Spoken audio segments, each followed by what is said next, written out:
Hello, world. Welcome. Well, all of you. There's so many people in here, but all 7,000 people. Welcome to PG.biz. Yes, and you know what? We are going to be coming out more and more. You're going to hear more about it because we've been like grassroots, this organic growth, and it's just through the roof. I don't know if you check the numbers. It's like, 9,000 subscribers. Oh, it's going well, this just podcast. Because it's cool. And we have it weekly, and now we have it live. So this is the big deal.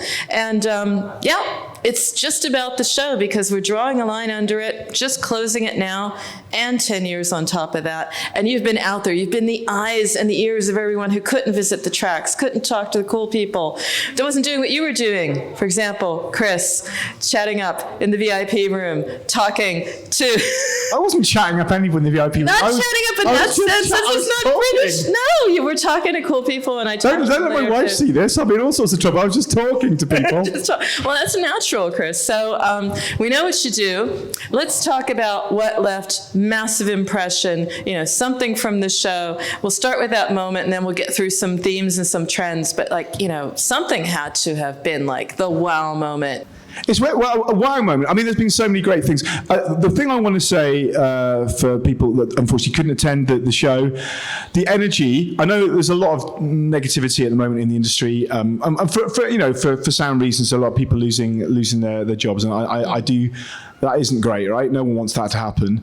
And the industry feels like it's been a little bit flat, or we're struggling a little bit post-COVID. But the positivity and the energy on the floors.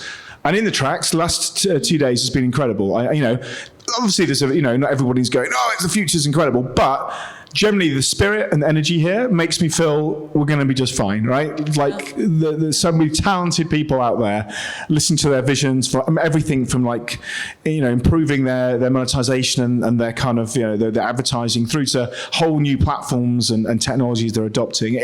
I always find it inspiring. I don't get to listen to as many tracks as I'd like, but I felt kind of rejuvenated. For an old man has been made very happy. That's good. So that's, I don't know what that means, but this is my 10th year of doing this. I'm going to be 50 this year. That's almost as old as Craig. So almost. Kind of the same thing. It's really interesting just hearing everyone, just the different ways they're trying to tackle the challenges that are going on. But there's always right now, particularly a lot of challenges, but they're always there. They've always been there, so there's always something new to overcome. I think one of my favorite moments was the Brightest Britain panel, where we had some an amazing panel with the CEO of Trailmix, the CEO of Triple Dot, Ian Livingstone was on it. Paul Gauge kind of turned up about 10 minutes before after his flight from Manchester, didn't get blown over, but no, he's ex of Playdemic, but now Fourth Star, brand new. Yeah, exclusive interview with you, I believe, on the site. Exclusive interview. Thanks very much to Paul for that. His and Alex's, it is their fourth studio, so no prizes for guessing how they got that name.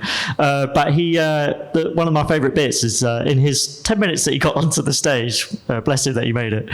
He was saying that, and he said the same thing in the interview, that I was like, why launch a studio now? It's such a tough time. Like, why do it now? And he said, well, we're doing it for 25 years. And to be honest, I've always been told don't do it now. Now is a really bad time to launch a new studio. So you have to do it at some point. But I think that comes from, he's seen all the cycles. He knows you can make a success. And if you look over the last year, we have seen some big successes. It's been really tough. Obviously there's been lots of layoffs that we'll discuss, but there've been huge successes. Monopoly Go, done super amazingly well, obviously big IP, and then you get we had one of the founding fathers today of Scopely was in Eric. Yes, he was very good as well. He was brilliant. Tell us all about how he could just kept stuffing ads into Yahtzee and just kept making money. I was like, what you were saying, it's all about player experience. We just put an ad in and we put another ad in and we kept making more money. It's like, okay, that's good. So I put more ads in. That's what players want. It's more ads. I learned that. That's what I liked how he said they fundamentally sort of changed how Yahtzee is by, I think, adding in an extra dice. And but players seem to really love that, so that was really interesting. But I think there's a lot of They positivity adapt. still out there. They adapt the gameplay. We look forward. I missed it, but I would have loved to have heard the one where it was, going back into the history of games and trying to find older games and bring them back. And people were like saying, hey, attend that one because you know what? Get some great ideas, Look at Monopoly, look at everything else. Aaron, you are on the staff now. I knew you were freelancing before, but now you're here and you've been out there. What was your experience? So I've been around to a lot of the talks over the past 2 days. Written up about quite a few of them, so be sure to check out the website. Nice plug. Yeah, shameless plug, but we love it. So I think one of the most interesting ones I've seen was from the UX writer at King. There was a really interesting sort of behind the scenes of the whole UX system and process of basically optimizing the kind of language that's used around the iconography in the game to kind of make players either keep playing more or do different things or watch adverts. Like there were different iterations of trying to encourage people to watch ads, and then some statistics on when we said free items, click here and it has a little movie symbol, that had much better returns than just watch ad as an option. Watch ad. Who knew? But it is all about the detail. Who would have thought? It's all about the detail, right? I mean, that is, especially mobile, small changes can have such a huge effect. And I know it's not very sexy talking about how I've optimized my ads, but actually that is part of the business, right? Is making that revenue. I don't know if anybody saw was one of our sponsors, and now I'm forgetting the name, it's very bad. They were talking about, I'm going to check this because I'm going to... Don't worry, it's not live. We can edit it. It's not live, we can edit it out. You can do this in post. No, it's not live. Oh, what was it? It was. I saw it earlier, it was brilliant. It was... Social Petter had a talk, and they were showing loads of these really kind of quite crazy ads, some of which looked, I don't know, but they were showing how ads are like games themselves, right? They're kind of like mini games in themselves, and they're really more, almost as much work is going into kind of the ad creative as is into the actual creation of of some of the game levels, which it was kind of fascinating. I mean, I know obviously advertising, I'm not naive to think people don't spend fortunes in advertising for other products, but the sophistication of the possibilities is really, really fascinating, I thought. It's actually, I think that's one of the big trends right now. I mean, obviously it's been going on for a long time, but just approaches to creatives, because more important than ever when user acquisition is as challenging as it's ever been, you've got to get your creatives right, and then the iterative process that goes into that. I've spoken with a few publishers, and they're doing it weekly, just constant different creatives, and they're planning ahead, a year ahead, making sure they've done their testing, know which one's going to work the best. Yeah, a tremendous amount of work goes into that side of things. And a tremendous amount of AI. That's why you had these tracks that were standing room only. I mean, the AI ones that I was in yesterday, fantastic, and all of it about the creative and also the game, but some incredible things going on there. It is amazing that everyone's adopted AI now. Our AI sessions so far have been, over the last year, as you say, always rammed. Everyone's fascinated. Yeah. And we're having to move now from being AI is interesting, you can maybe do this, to really detailed, here's how you achieve this in there. But everyone's using it. We haven't managed to replace the editorial staff yet, but that will come. You're trying. No, but everyone, it's amazing. It's not amazing that the very clever game developers are adopting technologies, but the scale to which everyone's using this one way or another is, I don't know, I find it impressive and also slightly terrifying. I don't know, but what do you think? I find it, kind of the same, kind of both. I think some AI technology is super impressive, and I think the point that gets made a lot is, like it or hate it, you probably have to at least learn it, some of the tools, because maybe in a few years, we don't know, but maybe in a few years that will become critical to your role, and someone else is going to know it, so you kind of have to know it. I don't think you can afford, you don't have to embed it in all your game and all your processes, but you can't afford not to stay up with it and understand it and watch how it could be used, because it is just, you were saying about creatives. If someone's going to create 40 or 100 times more creatives in a second, then you've got a whole team working on. You don't have to sack your team, but you need to be aware that that's how that works and whether you can use that as well, right? And it's not just the productivity. It was Gus from Cosmic Lounge, mind-blowing that it wasn't the productivity, it was the process. Yeah. So it's the idea that AI will optimize a creative, but it will also put it into sort of like a loop where if you do it properly, and he is doing it like this, then you give the audience data back to ChatGPT, and then what you have is you have automatically and forever optimizing and iterating in a loop. And that is pretty cool. What could possibly go wrong? And then they come. Then what can go wrong? Yeah, what can go wrong? It's got to be perfect. And then the nuclear bombs fall, and that's the end. And then you take that, right? And then you make the game from it as well. So it's just like, at some point, I don't know the company of one, but it's sounding like that. But one thing I will say about AI that I really don't like is I think like sometimes they have to base, I forget what words here now, but base like how it learns on stuff that a company owns, and so the stuff that's created is they own the copyright to that. I really hate you got these amazing generative AI tools, but some of them they're based on copyrighted work, and I cannot believe that is currently allowed. Yeah, they were talking about that, but what you're going to have to do, that was in one of that really cool track, by the way, about is this going to look like legally, and the whole idea was you will have to tell what were your prompts, and you will have to talk about the data set. So the whole idea was, get really excited about it, experiment, get in there, but try to own your data set and keep your prompts. That's going to be like your IP, because if the content was out there, then what you did with it is your IP. Yeah. So it goes, there is in a different way. Unequivocally going to be some serious legal, activity and suits going around AI-created content. It's inevitable. It's as usual. It's kind of the law catching up, and there are lawyers sharpening their pencils everywhere, getting prepared for this. The lawyers always win, right? The lawyers and the accountants always win. So the lawyers, they've not been AI'd out yet. They will at some point, I guess. But they are.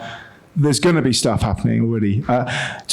This is not really from our show, but I want to talk about this. So I'm going. Okay, so has everybody been following the Power World thing? Right. So Power World is this game. Is it Power World? I think it's called Power World. World. So it's. How can you describe it as being Pokemon with guns without saying that? Okay, it's Pokemon with guns. It's kind of Pokemon with guns. That's how it's sort of described. It is literally an Electabuzz with like a rail gun or an so it's Pokemon with guns. It's kind of come from kind of nowhere apparently, blown up on Steam to be the records, like concurrent players or whatever. Insane, like shifted 4 million copies or something, and it is Pokemon. So there's this whole thing going online at the moment. This is not mobile. Maybe it's mobile, but it's fascinating because the legal thing makes me think of that. That case is going to be. That's what we're going to be hearing about, how amazing this is, and then in 2 weeks' time, it's going to be hearing about how it's all been shut down again because Nintendo have good lawyers and they are not going to take that. Well, luckily, Nintendo isn't very litigious about these. That's true. Yeah, they're notoriously relaxed about it. Alongside Disney, they're fine. I haven't played it. I've seen a lot of games. It looks great. I definitely want to play it before it gets shut down. That's my choice. Without the guns, like, where is this game? Where is this version of Pokemon? Like it's not there.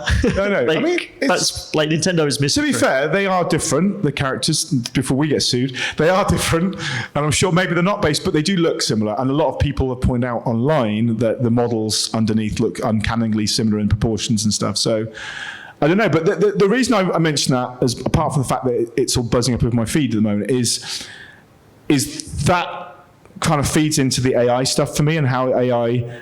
The creation of new things and the ownership of IP, as you mentioned, is that I don't know how much it was raised. I didn't get to attend all the AI talks. I was chairing a couple of other tracks, but I imagine that will be increasingly a conversation point if it isn't already. Yeah, so, it came up quite a lot through the talks. Okay, without really any solution, but no one's got a solution. No solution, just great debate. Just carry on. I think that's the solution, isn't it? Yeah, we'll just carry on making them and don't worry about it. But another thing that was like an incredible success, I mean, wasn't expecting this. Web stores. Web shops. Web shops. I mean, we were chatting about this, Craig. It was like, I get this. At one level, it's like, yes, it's empowerment. I control the merchandising. I control the experience. But then we're thinking about this, like, how are developers going to do this? How many partners? All these different things, the payments. What were you picking up on, Craig? I know that this was something that you were like also Yes, web shops and track next time for sure, right? Just on we the are, web we are shops. San Francisco will be like Just- 4 web shop tracks. That's good for. Just an entire conference. Just web shop connects. That's what Web Shop Connect. You heard it here Seriously. first, right? Yeah. Yeah, but it's caught me off by surprise. It's funny. Like I was saying earlier, I was speaking to AppCharge, and I was like, do you know what? Quite a few years ago, quite a few years ago, when there were some payments companies, I wasn't really that interested in doing some of those interviews. It's like many years ago when I was last at PocketGamer.biz. Cut to now, 2023, you've just seen a real rise in publishers, and they now. In some ways, it flies under the radar, but kind of everyone knows about it. But it's just not been spoken about a lot. And you see in financials, companies starting to make 20-30% of their revenue just from their web stores, and they're all doing it obviously just to get away from the clutches of Apple and Google. Well, yeah, I mean, it's two things. It's one, it's money. It's at the moment, it's additional revenue. Like, why would you not? You're leaving money. If you haven't got a web shop, you're basically leaving money on the table, right? And the other thing is exactly that. Is that the people. There's been a lot of deference and respect, and there is kind of goodwill to a point towards the platforms and the shops. Apple built an ecosystem; it's their right to declare the rules. But I have not heard for some time the open sort of revolt. People, you chat about it in a bar, but not on stages where people go, look, well, why this just isn't right? Why? And this is like big game developers saying Apple. They don't do enough to be charging 30% at the moment. They built the ecosystem, they've got to support it, I get that, but they're mainly a payment provider for most people. So payment providers don't charge 30%, right? So well, that's not what they say anymore, right? That was the case, and then now they go, oh no, it's a platform fee. It's a platform fee, and apparently the payment is worth 3% to them. Oh, that's true. Well, as we know, it's 27% platform fee now. I get it. If you're from Apple, I totally understand, where you're coming from. You've invested a large amount into build this and invest into lots of things, but I think they got it back. But there's a lot. But the developers are, the natives are restless. There's one thing, definitely a trend from this event. Time and time again, this came up, and it wasn't just people being annoyed about IDFA, which they still are, and all that stuff. But now they're also annoyed about the commission, and I think that, the web shops is seen as a way to just get out there and have that direct relationship and owning the customer. Going back to IP and ownership, owning the customer was a big thing that came up 2 or 3 times. Like, who owns a customer? And developers think they own their customers, and maybe they're right. I don't know. Well, we were talking about earlier, I was saying, it's actually, in a way, it's encouraging developers to build and look after their communities more, and obviously take them out of the store and put them on Discord or wherever they're going to put their communities, their website, I don't know. And then from there, that's where you take them to the web store, or from there you can take them and do other stuff. I don't know. Direct contact with your consumers. A really good benefit of web stores, not just you earn a lot of money. Has anybody here actually used a web store yet? I realised I haven't. I was thinking that, going, this web's brilliant. And I think I bought things on the web, right? Amazon's quite popular these days. But I should. Why are we not doing this? Aaron, did you hear people talking about? Anyone tried it? Anybody was excited about? The web shops, yeah. I've definitely heard people talk about it, but I haven't tried them out either. So we've not tried it out. We all have to do it. We all have to. Everybody get a game. I mean, so many developers have got. Scopely made a lot of money of that one. Miniclip made a lot of money that way. Supercell, all the big guys are doing it. But so with AI, web shops. Yeah. What else? Before we move on, I have one thing, a question for people. No one I've spoken to knows the answer. So obviously Epic had a win for about 2 hours, and then Apple. That was kind of cool. There was like, we won, and then it's like, no. I heard the champagne bottles pop from the payments companies, and then they put it back in again. What's the quote? And then suddenly a million voices just cried out, and then it was silence. Yeah. But so Apple's now going to charge 27%, and I believe the rule is that you link away, obviously then there's a horrible mesh as it comes up, and if that user spends within 7 days on that web shop, Apple charges 27%. But my question is, does Apple own that user indefinitely? So forever with that game, that publisher, do they own that user? So what happens after a month, 2 weeks or a month, that same user makes another purchase on that web store? It's a good question.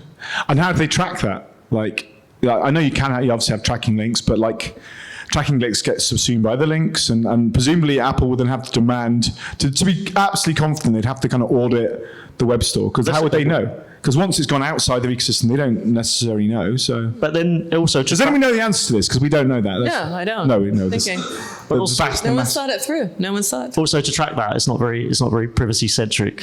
Yeah, I was going to say. Which privacy is the main concern? Track Oh yeah, of course, yeah. Sorry, yeah, it wasn't. privacy and brand. Are we gonna go off, or are they gonna send some sort of like warning, you're leaving the confines of the secure app store where everything is checked? Who knows? But another topic that came up a lot, which was surprising, because a couple of years ago it was like, yeah, but it's a non-gaming thing. Subscription models. I'm hearing a bit of a comeback. Maybe it's just that search for other models to figure it out, because it's all about diversification anyway. I mean, diversify was the motto. Subscription models. I heard about it. What did you hear about, Craig? I think there's a slight come down from thinking this is going to be like the future, and now I think. Forget it. It's not so sure. I guess we're not really talking about mobile here, though. For subscriptions for that, if it's like a Netflix service, it's most likely that's for like console PC. But I don't necessarily see it as the future now. I think that's TV and film streaming companies have struggled a bit now, especially now like money's not as easy to come by, and that's what they've kind of lived on to scale.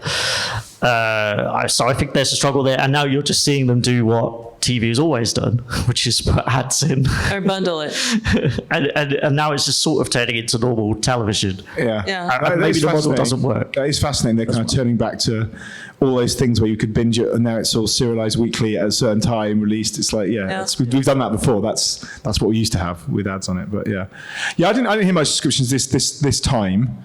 I didn't hear as much about it, but I it's still people are, alternative revenue models, right? That's what people are looking for, different ways.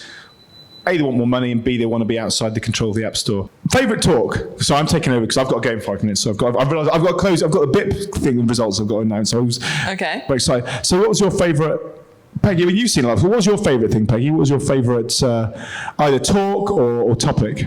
Oh, I have to say, I was hanging out in the AI track first day. I was like, so you're AI nailed. obsessed. I was there because it's also about using the data that you have. So I was talking to a lot of people, and they're like, yeah, I've got first party data. If I hook this up with AI, if I optimize it, if I can automate it, I'm going to be just like not maybe an ad network, but I'm going to have an edge here, and I'm going to be able to do this in-house. It was like, this wasn't just the dream anymore of the larger companies. This was like, coming down to some mid companies, because data matters, right? So for me, it was AI and the data. Okay, AI and data. AI data. What was your favorite, Aaron? What did you really come away?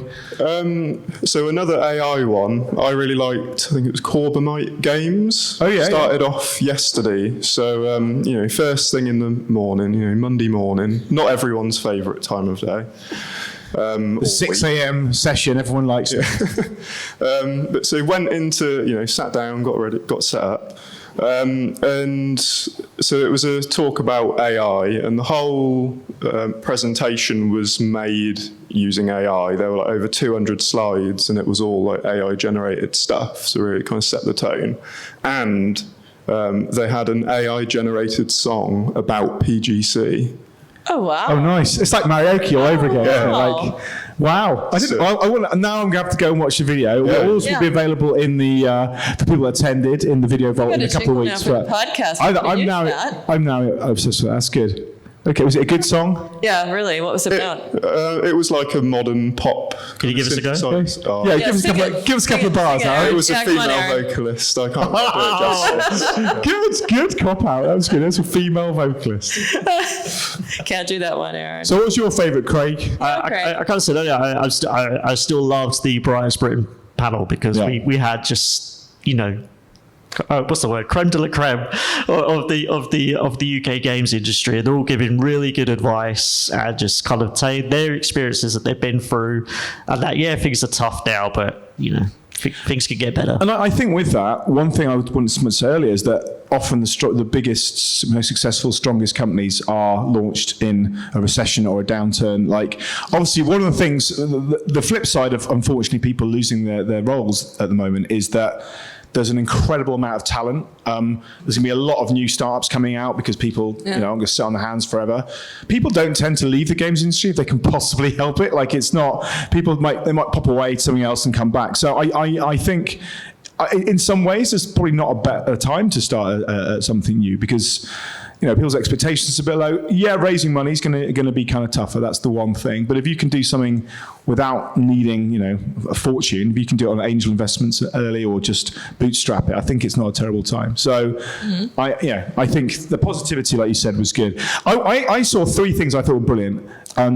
One was I love data. So whenever there's someone like a data AI on Yahtzee talk, I love it because I always use their stuff all the time. And they both talk and they both kind of delivered. Data AI kind of sort of dropped in some really interesting numbers and talked they had about good news. They had good news. They basically said the industry grew. Yes. They said that the mobile games industry did grow. The only reason their overall numbers didn't grow was because of China. Like everywhere apart, China was down like 10%, but take China out, and the whole thing was up 4%, right? So that was positive. And they had loads of good tracks. So they've got a report, I'm sure, to check out because it's always full of great stuff.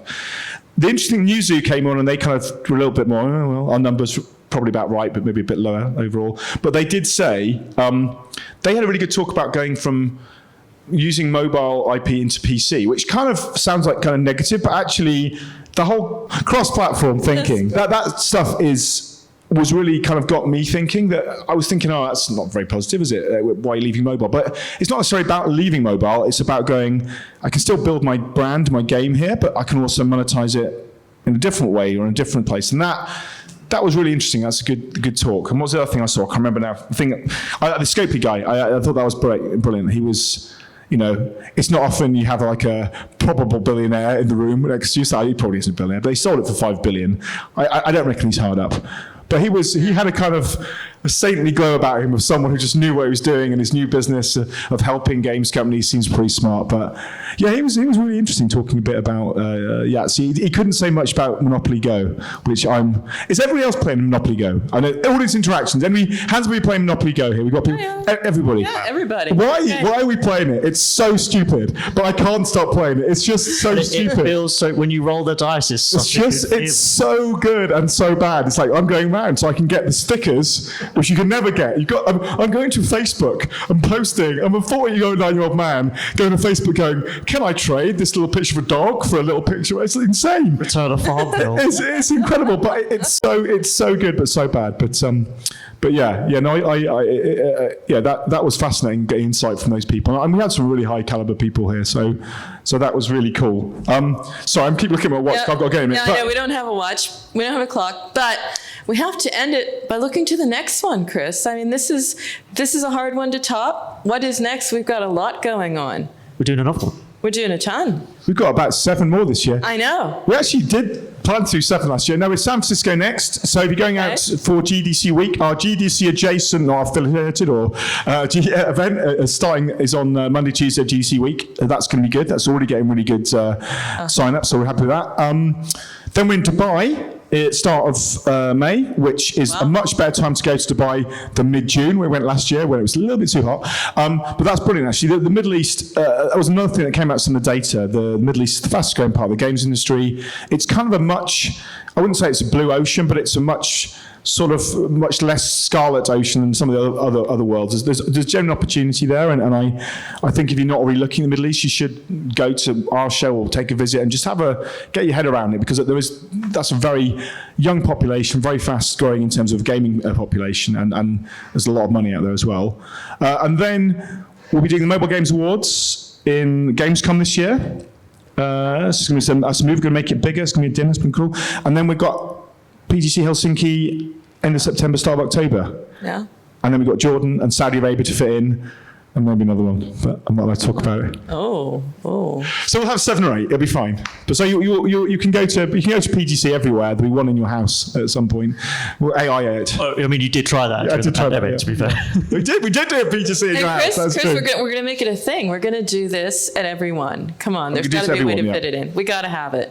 Cool. With the whole team, with a greetings to Charlie and to Daniel and everyone else who's out there still working at the end. Bring them all together here.